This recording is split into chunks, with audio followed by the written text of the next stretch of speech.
Already আমরা হচ্ছে lecture 6 পর্যন্ত পড়ে ফেলছি। লেকচার 6 মানে হচ্ছে একটা অধ্যায় আমাদের চ্যাপ্টার শেষ। সো মনে হয় মোটামুটি মিডের জন্য ওই অধ্যায়টা লাগবেই। এটা আজকে আমাদের পড়বো সেটা হচ্ছে সলিং প্রপার্টিজ অফ ফাইবার। এটা হচ্ছে মিড পরীক্ষার জন্য লাগবে। এরপরে আমরা আরেকটা চ্যাপ্টার পড়াবো, এই তিনটা চ্যাপ্টার আমরা রাখবো মিড পর্যন্ত, ঠিক আছে? তো আমরা মোটামুটি মিডের আগে সব শেষ করতে হবে। এখন আমরা যেটা পড়বো সেটা হচ্ছে সলিং প্রপার্টিজ অফ ফাইবার। ফার্স্টে যেটা সেটা হচ্ছে সয়েলিং জিনিসটা কি আসলে, সয়েলিং এর কারো ধারণা আছে? সয়েলিং এর কারো ধারণা আছে? সয়েলিং কি বলতে পারো? সয়েলিং কি এনিওয়ান জানো? সয়েলিং কি?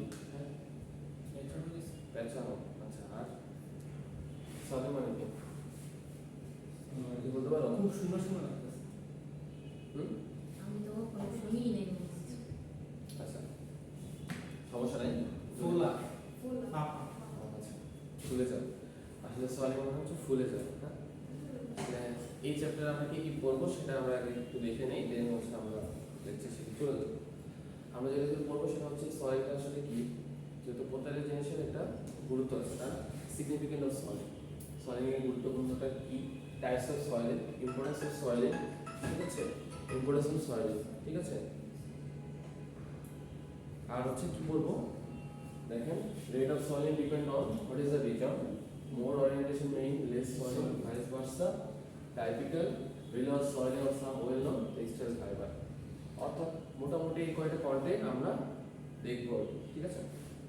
এখন আসো সয়েলিং জিনিসটা আসলে কি। তোমরা যেহেতু বললাম যে সয়েলিং মানে হচ্ছে ফুলে যাওয়া, আসলে কখন ফুলে যায় ফাইবারটা, এটা নিয়ে কিছু বলতে পারো? আসলে কখন ফুলে যায় ফাইবার? আচ্ছা, হ্যাঁ, তুমি বলতে পারো? সে কি জিনিস কখন ফুলে? হ্যাঁ, যখন পানি পায়, না পানি পেলে ফুলে না। কখন? হ্যাঁ হ্যাঁ, বলো, কেউ একজন বলো। পানিতে পানি অবজর্ভ করলে না ফুলে। আর কি ওইটা একেবারে শুকনো অবস্থায় থাকলে বেশি ফুলে না। পানিতে পড়ে যাওয়ার তারপর পানিতেই ফুলে আর পানি দিয়ে ফুলে। আচ্ছা, আমরা আসি একটু দেখো তোমরা। হ্যাঁ, প্রথম বলছে হচ্ছে when the fiber enters water, that not water. Fibre গুলো সবসময় কি করে, ফাইবার বলো, ফেব্রিক বলো, ইয়াং বলো, পানি অ্যাবজর্ব করে পানি অ্যাবজর্ব করে রাখে। কারণ আমরা অলরেডি আমরা জানি অ্যাবজর্বেন্স টেস্ট সম্পর্কে ধারণা আমরা অলরেডি রাখছি, তাই না? এখন আসো এটার ক্ষেত্রে কিছু চেঞ্জ হয় ডাইমেনশনালি। সয়েলিং মানে হচ্ছে ফুলে যাওয়া, অর্থাৎ যখন কোনো একটা ফাইবার পানি অ্যাবজর্ব করবে তখন কি হবে, এটা হচ্ছে কি চেঞ্জ হবে, ডাইমেনশনালি চেঞ্জ হতে পারে। এটা ভার্টিক্যালি হতে পারে, এটা হরিজন্টালি হতে পারে, অর্থাৎ দৈর্ঘ্য বরাবর হতে পারে, প্রস্থ বরাবর হইতে পারে। দেখো খুব সুন্দর করে সংজ্ঞা দেওয়া আছে যে when the fiber absorb water they change dimensionally, অর্থাৎ সয়েলিং এর মেইন যে প্রপার্টি সেটা হচ্ছে ডাইমেনশনালি চেঞ্জ হয়।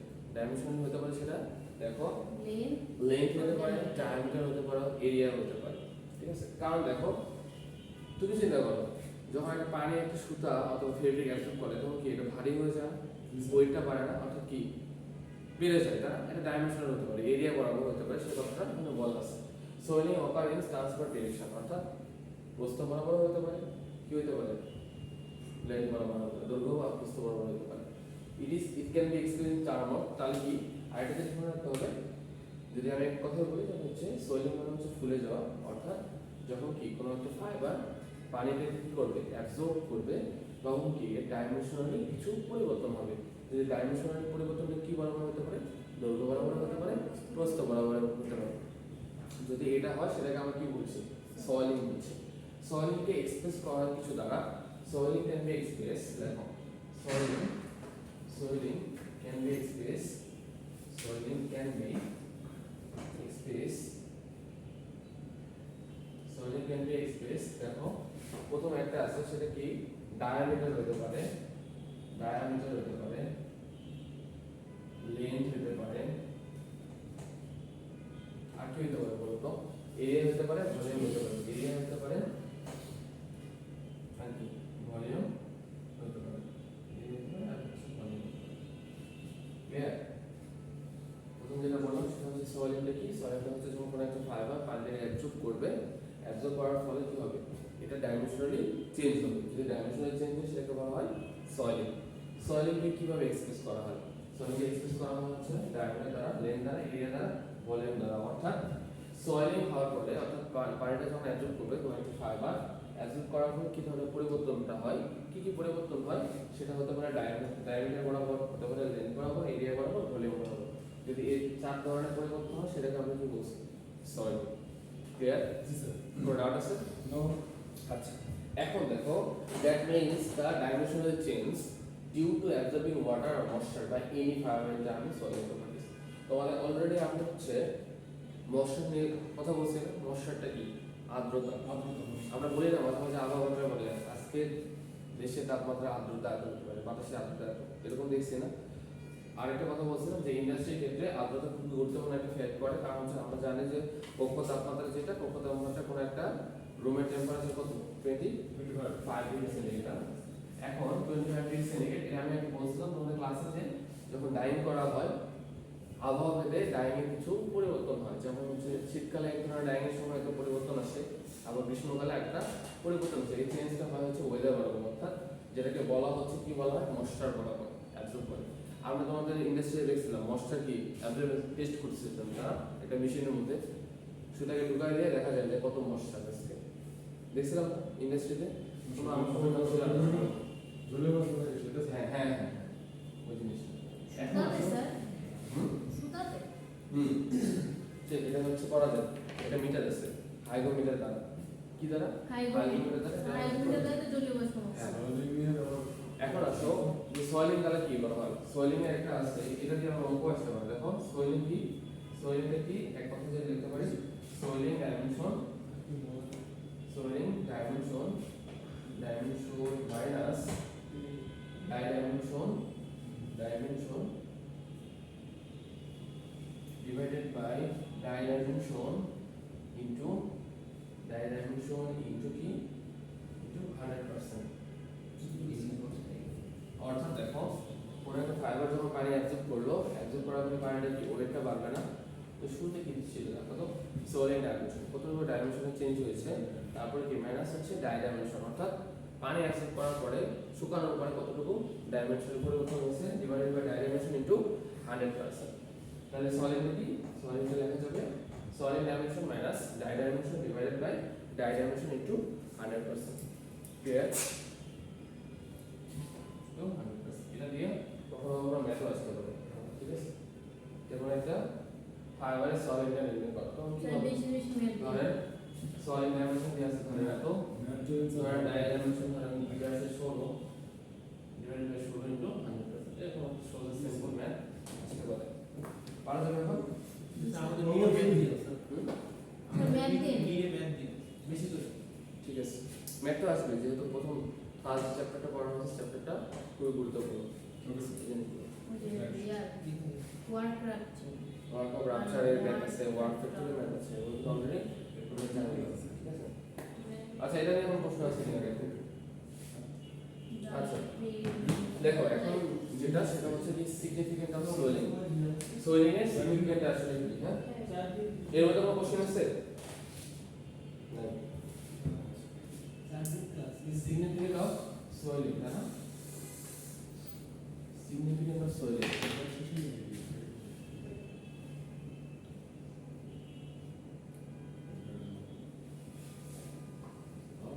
সোয়েলিং। এখন দেখো সোয়েলিং এর গুরুত্বপূর্ণ, সোয়েলিং একটা গুরুত্বপূর্ণ পার্ট। হ্যাঁ, বলো সিগনিফিকেন্ট অফ সোয়েলিং। হ্যাঁ, এখন দেখেন কি বলা আছে দেখেন। আচ্ছা, আমরা অলরেডি এর সম্পর্কে আমি তোমাদের বলছিলাম সিঙ্গেল স্কেল সম্পর্কে ধারণা আছে? স্যার পুছকে দাও টুইস্ট সম্পর্কে ধারণা আছে? হুম টুইস্ট, হ্যাঁ কই পেছানো টুইস্ট মানে হচ্ছে প্যাটার্ন। টুইস্ট কয় ধরনের এটা বলছিলাম কি তোমাদের? না টুইস্ট হচ্ছে দুই ধরনের, একটা হচ্ছে এস টুইস্ট আর একটা হচ্ছে জে টুইস্ট, ঠিক আছে? দেখো সিঙ্গেসটা হচ্ছে কি বলতো, কাপড় হচ্ছে কুচকে দাও, মানে তোমরা যখন হচ্ছে কাপড় ওয়াশ করো, ওয়াশ করার পর আমরা কি করি? কাপড় আয়রন করি না? কেন আয়রন করি বলতো? কুচকানোটা যে সোজা হয় কাপড়টা সোজা করার জন্য, মানে স্মুথনেস। অর্থাৎ এখানে আরেকটা জিনিস আছে, সেটা হচ্ছে তোমরা কম্প্যাক্টিং মেশিনের নাম শুনতে জানি না। কম্প্যাক্টিং মেশিনের কাজ হচ্ছে ফিনিশিং একটা পার্ট।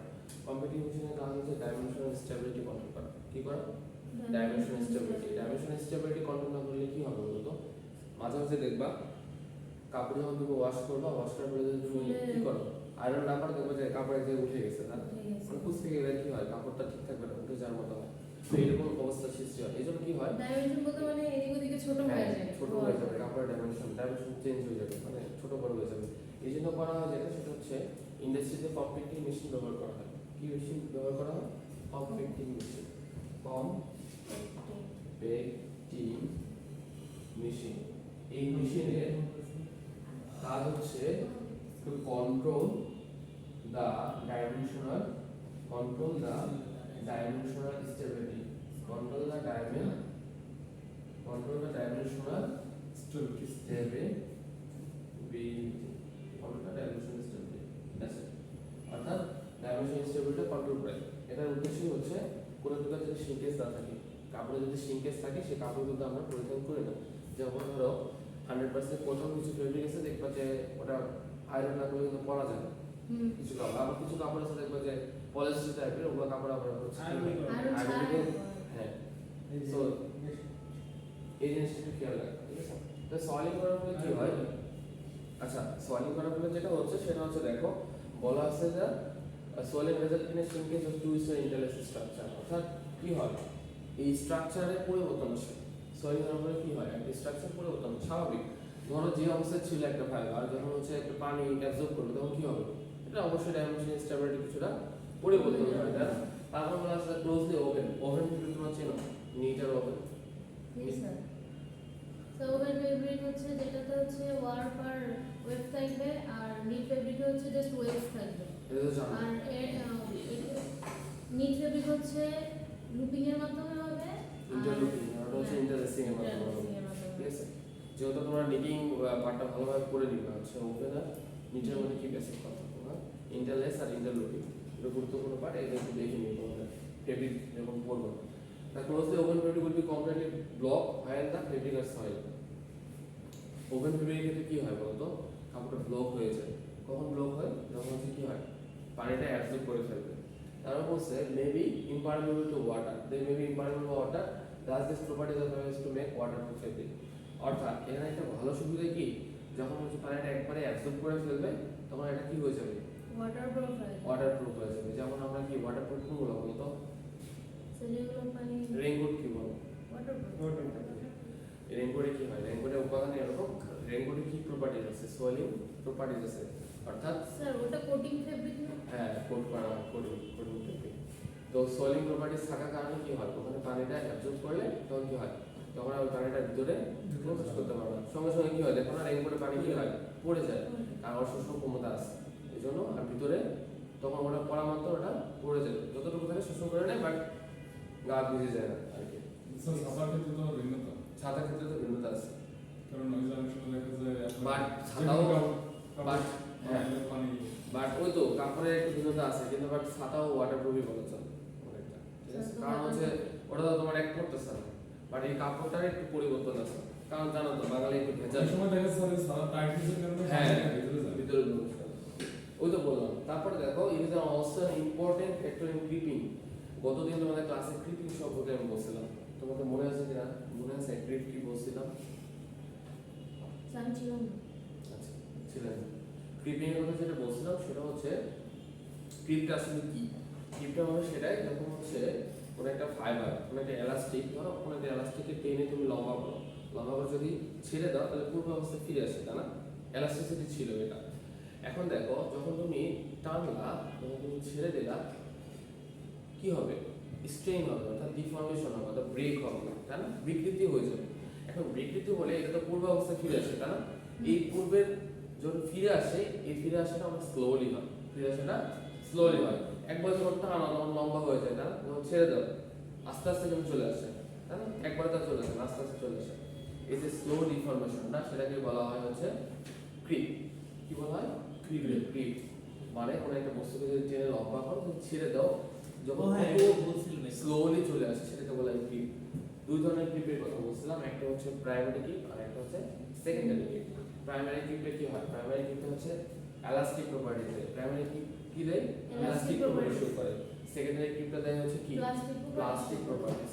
অর্থাৎ এলাস্টিক প্রপার্টিজ হলে কি হবে, ফাইবারটা পূর্ব অবস্থায় ফিরে আসবে, বাট প্লাস্টিক প্রপার্টিজের ক্ষেত্রে কি হয়, প্লাস্টিক প্রপার্টিজটা পূর্ব অবস্থায় ফিরে আসতে পারে না।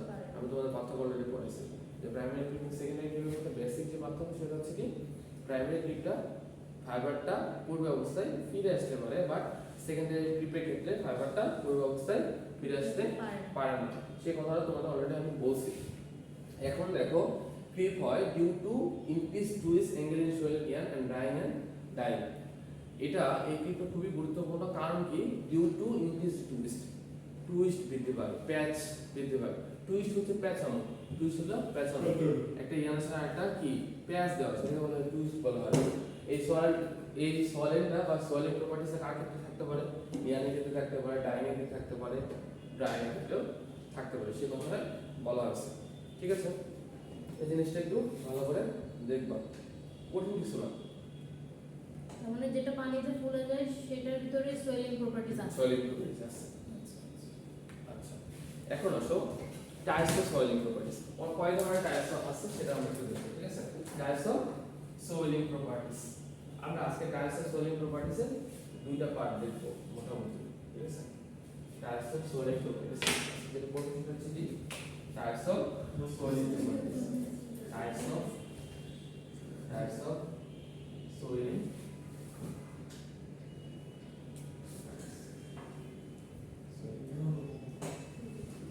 আচ্ছা, কয় ধরনের সোয়েলিং প্রপার্টিস আছে? চার ধরনের। কয় ধরনের? চার ধরনের। প্রথমটা হচ্ছে কি ট্রান্সভার্স ডায়াল।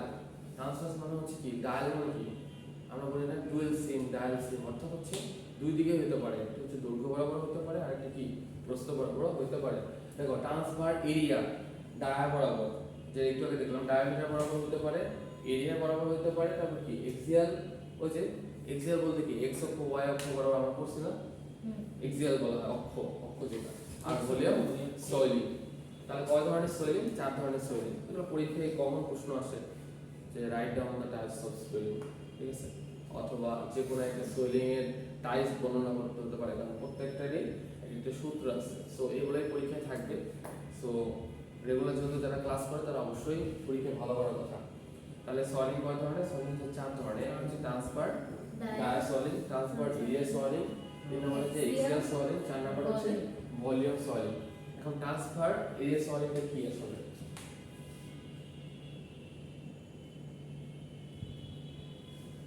ডায়া সোয়েলিং, হ্যাঁ ডায়াল ডায়া মানে তো বুঝোই, আসলে ডায়া মানে কি বলতো? এই হলো ডায়াল ব্যাস, সমস্যা আমি লিখছি, কি বলো? ব্যাস, ডায়াল সোয়েলিং, এই ব্যাস। আমরা এগুলো জানি তো।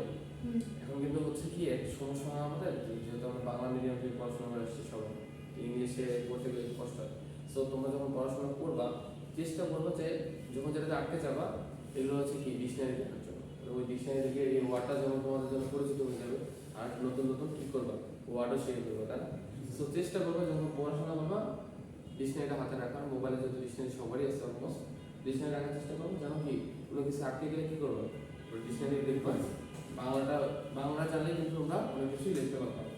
আচ্ছা, এখন দেখো fractional increase in diameter of fibre after swelling. অর্থাৎ ফ্র্যাকশনাল ইনক্রিজ, ফ্র্যাকশন মানে কি? ঘর্ষণ, ঘর্ষণ। ইন ইনক্রিজ ঘর্ষণটা বৃদ্ধি পায় in diameter of the fibre after swelling. Swelling হওয়ার পরে কি হয়? তারপরে কি হয়? এটা পরিবর্তন হয়। সে ঘর্ষণে যে পরিবর্তন হয় সেটাকে আমরা কি বলছি? Transfer dia swelling. এটাকে লেখা হয় SD del D by D, তাই না? এটা তো লেখা হয়। স্যার এটা মানে কি হচ্ছে যে আমরা যখন টুইস্ট দিই একটা ফাইবার বা অন্য কিছুতে, তখন যে ঘর্ষণের ফলে যে আর ফিরে আসে না, এটাকে ডায়ামিটার সোয়েলিং বলছে। যেটাকে বলা হচ্ছে দেখো যে original diameter of the fibre, এই যে ডিটা আছে না, হুম, এটা হচ্ছে original diameter of the fibre. তারপরে দেখো ডেল ডি হচ্ছে increase diameter of the swelling fibre. অর্থাৎ শুরুতে ইনিশিয়াল অবস্থায় একটা ফাইবার ডায়ামিটার ছিল, তোমাদের তো বললাম।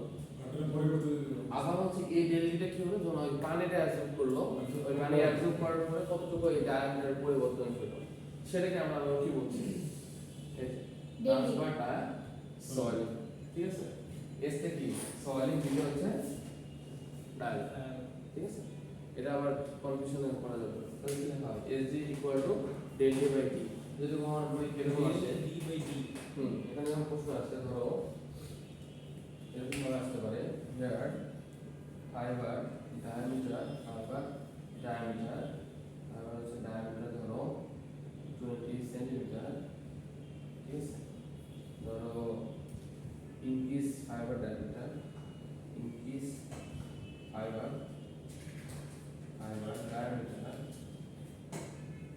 হতে পারে ধরো 30 সেমি। এখন তোমাকে বলা হবে এখান থেকে SG বের করো। আমি কি করব? 30 ভাগ তাহলে কি করবো বলো তো? এরকম ভাবে দেখো তখন কি হবে? ডেল কতটুকু বলো তো? 30 সেন্টিমিটার ঢুকে তাই না? 30 ভাগ কত? 20 ডেল করা যাবে না? এটাকে বলা হচ্ছে SG বলা হয় ট্রান্সফার সরি। ক্লিয়ার? বোঝা যাচ্ছে তো? জি স্যার, বোঝা যাচ্ছে। অনেক ইজি কমন একটা টার্ম। ক্লিয়ার? আসলে অনেক ইজি বাট অনেকগুলো টপিক আর কি। সিলেবাসের মধ্যে অনেক বড়, এবার অনেক বেশি কিছু আছে। সিলেবাসটা অনেক বড়, এই জন্য একটু দেখতে হবে। হ্যাঁ, তারপরে দেখো কি আছে, transfer area solid. Transfer area solid এই একই সূত্রই। হ্যাঁ, জাস্ট কি করতে হবে বলতো? জাস্ট এরিয়া বসিয়ে দিলেই হবে। কি বলতো? ট্রান্সফার এরিয়া সলিড তাহলে SA equal to del A divided তাহলে কি হবে বলতো? SA না ইকুয়াল টু কি হবে? Del A divided by del A divided by A। অর্থাৎ ইনিশিয়াল অবস্থায় এরিয়া কতটুকু ছিল, জি স্যার। সেই এরিয়ার কতটুকু পরিবর্তন হলো সেটাকে বলা হচ্ছে ডেল এ। এটাকে একত্রে আমরা বলছি ট্রান্সফার এরিয়া সলিড। এটা অলরেডি দেয়া আছে, দেখো fractional increase in area of fiber after soiling is called transfer area solid। অর্থাৎ ইনিশিয়াল অবস্থায় এরিয়া কতটুকু ছিল, পরে সলিড হওয়ার পর কতটুকু এরিয়া পরিবর্তন হলো সেটা একত্রে কি বলা হয়? ট্রান্সফার এরিয়া সলিড করা যাবে। তারপর দেখো এক্সিয়াল সলিড। এক্সিয়াল সলিড এর তাহলে কি বলা হয় বলতো? লেন্থ হবে। তাহলে কি হবে বলো? এক্সিয়াল সলিড এ লিখতে হবে সো লেন্থ হবে না ইনক্রিজ। তাহলে কি হবে বলো? SL SL del L divided by L। SL del L divided by L, তাই না? অর্থাৎ কি হলো বলো তো? লেন্থ বরাবর লেন বরাবর x অক্ষ y অক্ষ আমরা অলরেডি জানি এগুলো। কি বলা আছে দেখো, fractional increase in length of fiber after soiling is called axial soiling। মানে কি বলা হয়েছে? a মানে কি? Original length of fibre del L, ওখানে a হবে না, ওখানে L হবে, ঠিক আছে? কি হবে? L হবে। এটা আবার কনফিউশন বোঝার কিছু নেই। L মানে হচ্ছে অরিজিনাল লেন্থ অফ ফাইবার আর ডেল L মানে হচ্ছে increase length of solid fibre. এখন যদি কোনো পরীক্ষার প্রশ্ন আছে পারা যাবে না, এটা পুরোটা বর্ণনা করা, কারণ সেম জিনিসটা কি করতে হবে, শুধুমাত্র একটু চেঞ্জ করে করে দিয়ে করতে হবে। এখন আসো ভলিউম সলিড। কি হয় ভলিউম সলিড? ভলিউম সলিডে কি আসলে? ভলিউম সলিডটা হচ্ছে fractional increase in volume of a fiber after soiling is called কি? ভলিউম সলিড, তাই না? ভলিউম সলিড তাহলে লিখে ফেলো। তাহলে কি হবে বলো তো? SB equal to del B divided by V। তাহলে V কি ছিল? ইনিশিয়াল অবস্থায় কতটুকু আয়তন ছিল, তারপর কতটুকু চেঞ্জ হলো, এই একত্রে সেটাকে বলা হয় কি বলা হয় বলো তো? বলা হচ্ছে ভলিউম সলিড। ক্লিয়ার? কোনো কনফিউশন আছে? জাস্ট ভলিউম থাকে SB del B by V লাগাই দিলে একটা জিনিসের ক্ষেত্রে মনে হয় যেরকম লেন্থ হয়তো ফাইবারের ক্ষেত্রে এটা হ্যাঁ, কোনো ইয়ে সব সবগুলোর জন্য। ক্লিয়ার? অঙ্কটা পারা যাবে? অঙ্কটা পারবা এখন? জি স্যার এগুলো সংজ্ঞা করার জন্য অঙ্ক করা যায়। ক্লাস না করলে কিন্তু পারবো না। ক্লাস না করলে এগুলো কঠিনই মনে হবে। যাই হোক, আজকের সর্বশেষ টপিক যেটা স্যার লাস্ট ক্লাসে মনে হয় ভিডিও হয়েছিল। সব ক্লাসে ভিডিওস। লাস্ট যেটা টপিক সেটা হচ্ছে ইম্পর্টেন্স অফ সয়েলিং। হ্যাঁ, importance of soiling, importance of soiling. আচ্ছা, আমাকে বলতে পারো এখন তো আমরা সয়েলিং নিয়ে অনেক কথাই বলবো, সয়েলিং এর গুরুত্বপূর্ণ কিনা আমাদের জন্য, টেক্সটাইলের জন্য? অবশ্যই স্যার। কেন গুরুত্বপূর্ণ, কিভাবে গুরুত্বপূর্ণ? গুরুত্বপূর্ণ স্যার। একটা কাপড় তৈরি করতে গেলে ফাইবার ঠিকঠাক আছে কিনা তার প্রপার্টিজ, দেন ইয়ার্ন তৈরি করার পর সেটা ঠিক আছে কিনা, ফেব্রিক ঠিক হয়েছে কিনা, দেন ওই প্রসেসিং এ যেটা কতটুকু কার্যকর হবে কিনা, প্রত্যেক ইউজে কোনো সমস্যা নেই। কতটুকু পরিমাণে কেমিক্যাল গ্রহণ করবে? Right. দেখো, প্রথম এক নাম্বার পয়েন্ট হচ্ছে অ্যাবজর্বেন্সি। এটার মেইন কাজ হচ্ছে অ্যাবজর্বেন্সিটা বৃদ্ধি করা। কারণ অ্যাবজর্বেন্সি কি? একটা পানি আমরা অলরেডি জানি অ্যাবজর্বেন্সি কি আসলে কোন একটা ফেব্রিক অথবা ইয়ার্ন কতটুকু কম সময়ের মধ্যে পানিটা অ্যাবজর্ব করতে পারে, আমরা জানি অ্যাবজর্বেন্সি কি। এখন দেখো প্রথমে কি বলছে improve the absorption capability of dyes and chemicals. কোনো একটা ফাইবার, কোনো একটা ফেব্রিক, কোনো একটা লিয়ান কতটুকু সময়ের মধ্যে ডাইস ফাইবারগুলো অ্যাবজর্ব করতে পারবে। দুই নম্বর হচ্ছে it has technical consequence dimension stability ability. Already একটু আগে আমি বললাম যে ডাইমেনশন স্টেবিলিটি অবশ্যই কন্ট্রোল করা প্রয়োজন। ডাইমেনশন স্টেবিলিটি যদি কন্ট্রোল না হয় তাহলে আমরা কি হবে, কাস্টমার স্যাটিসফ্যাকশন আসবে না, তাই না? কারণ আমরা তো মোটামুটি কি করি, আমরা তো এমন না যে এক কাপড় আমরা হচ্ছে 10 দিন পরে শেষ করে দিই। একটা কাপড় আমরা সময় 1-1.5 বছর তো অলমোস্ট পরি, তাই না? সো আমরা মোটামুটি কাপড় কেনার সময় এরকমই দেখি যেটা ডাইমেনশন স্টেবিলিটি ভালো। এমন তো না যে তুমি কাপড় কিনে এসে দেখো যে উঁচু নিচু হয়ে আছে কাপড়, মানে এদিকে একদিন নামে গেছে এদিকে উপরে আছে, এরকম কাপড় কিনবা তখন তো কিনবা। সো প্রত্যেকটা কাপড় ডাইমেনশন স্টেবিলিটি কন্ট্রোল করা হয়, ঠিক আছে? ডিউটিটা সলিং দেখো একটু আগে আমি বললাম যে ওভেন যেগুলো ফেব্রিক আছে ওভেন ফেব্রিকগুলো ব্লক হয়ে যায়। কি হয়ে যায়? ব্লক। এই ব্লক বলতে বোঝায় this idea is used to prevent waterproof fabric. অর্থাৎ আমরা যেগুলো ওয়াটারপ্রুফ ফেব্রিক করি এই ফেব্রিকগুলোর মধ্যে কি সয়েলিং প্রপার্টিজ আছে। সয়েলিং প্রপার্টিজগুলো থাকার কারণে কি হয়ে যায়, এগুলো বুক হয়ে যায়, পানিগুলো অ্যাবজর্বেন্সি এত যে পরবর্তীতে পানি নিতে পারে না। এই জন্য কি হয়, আমরা রেইনকোট করলে কি হয়, রেইনকোটে পানিগুলো কি হয়ে যায়, নিচে পড়ে যায়। সেই প্রপার্টিজের কথা বলা হয়েছে। Improve the fastness of the ডাইট কেমিক্যাল। স্বাভাবিক যখন তোমার কি হয় অ্যাবজর্বেন্সি বৃদ্ধি হয় তখন কি হবে, ডাইসগুলো ভালোভাবে নেবে। অ্যাবজর্বেন্সি ভালো হলে কি হবে, যখন তুমি ডাইস দেবে সেই ডাইসগুলো কাপড়ের গায়ে লেগে যাবে খুব সহজে। এই জন্য প্রোডাকশনটা বেশি হওয়ার সম্ভাবনা বেশি। অ্যাবজর্বেন্সি ভালো মানে কি, সেই কাপড়ের ফাস্টনেসও ভালো। Elastic properties change. একটু আগে আমরা বললাম এলাস্টিক সোলিং প্রপার্টিজ থেকে কি হয়, ডাইমেনশনালিটি স্টেবিলিটি পরিবর্তন হয়, তাই না? তাহলে এলাস্টিক প্রপার্টিজ পরিবর্তন হওয়া স্বাভাবিক। কারণ কি দেখো, তুমি যখন একটা এলাস্টিকে টানো তখন কি হয়, বৃদ্ধি পাবে। তো শুরুতে যেরকম ছিল তুমি যখন টানো তখন কি বৃদ্ধি পাবে, তাহলে কি ইনিশিয়াল অবস্থা যেটা ছিল তার থেকে ডাইমেনশন স্টেবিলিটিটা চেঞ্জ হয়ে গেছে। তারপর দেখো static electricity is reduce. Static electricity মানে হচ্ছে স্থির বিদ্যুৎ। স্ট্যাটিক ইলেকট্রিসিটি ঘর্ষণের ফলে হ্যাঁ ঘর্ষণের ফলে যে স্থির হ্যাঁ চার্জের সৃষ্টি হয় আধানের, চার্জ ইলেকট্রিসিটি, স্ট্যাটিক ইলেকট্রিসিটি, ঠিক আছে? এটা কি বলতো যে আমরা কি করি, এটা দুটো কমন উদাহরণ আছে। একটা স্যার যে ছোটবেলায় কলম বসে রাইট, হ্যাঁ কলম বিশেষ আমরা হচ্ছে মাথার চুলে দেখবা যে হালকা করে কি হয়, স্থির বিদ্যুৎ মনে হয় যে কিছু একটা টানে ধরে আছে, তাই না? আমরা হাত কি হয়, আমরা হাতের ঘর্ষণের ফলেও কিন্তু একটা কি হয়, স্থির বিদ্যুতের উৎপন্ন হয়, কিন্তু খুবই সামান্য পরিমাণে, যেটা আমরা বুঝি না। এটা কি করে, স্ট্যাটিক ইলেকট্রিসিটিটা কি করে দেয়, এটা রিডিউস করে দেয়। ক্লিয়ার? এটা বেশি থাকলে স্যার যে অ্যাপারেলে পড়ছিলাম কাটিং এর সময় সমস্যা হয়। হ্যাঁ অবশ্যই।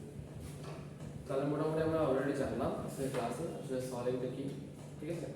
সলিংটা কেন সিগনিফিকেন্ট অফ সলিং, দেন আমরা সলিং এর টাইপ সম্পর্কে জানবো, সর্বশেষে যতটা পড়ানো ইম্পর্টেন্স অফ সলিং। তাহলে এখন যদি বলা হয় যে সলিং গুরুত্বপূর্ণ কেন, বলতে পারবা? পারবো না? হ্যাঁ কি করে, এটা হচ্ছে কি অ্যাবজর্বেন্সি বৃদ্ধি করে, ফাস্টনেসটা ভালো করে, স্ট্যাটিক ইলেকট্রিসিটিটা কমায় দেয়, তারপর কি করে, আরে তারপর হচ্ছে ওয়াটারপ্রুফ ফেব্রিক হচ্ছে সহায়তা করে, তাই না? আর কি ইলাস্টিক প্রপার্টি চেঞ্জ করে, এনার্জি প্রপার্টি চেঞ্জ করে। এই হলো মোটামুটি তোমাদের এই পর্যন্ত, ঠিক আছে? Importance of solid property. আচ্ছা, এটা নিয়ে কোনো কোশ্চেন আছে কিনা দেখো। না স্যার সে যতটুকু আগামী দিন আমরা রেট অফ সোলিং অর্থাৎ সোলিংটা কাটার উপর ডিপেন্ড করে, তারপরে কি আছে, হোয়াট ইজ দ্য রিজন, কেন সোলিংটা ঘটে, এই নিয়ে পুরোপুরি আলোচনা করবো নেক্সট ক্লাসে, মানে আগামীকাল, ঠিক আছে? আজকে এই পর্যন্ত কোশ্চেন থাকলে আমাকে কোশ্চেন নাই, অক্সফোর্ড ঠিক আছে? কাট।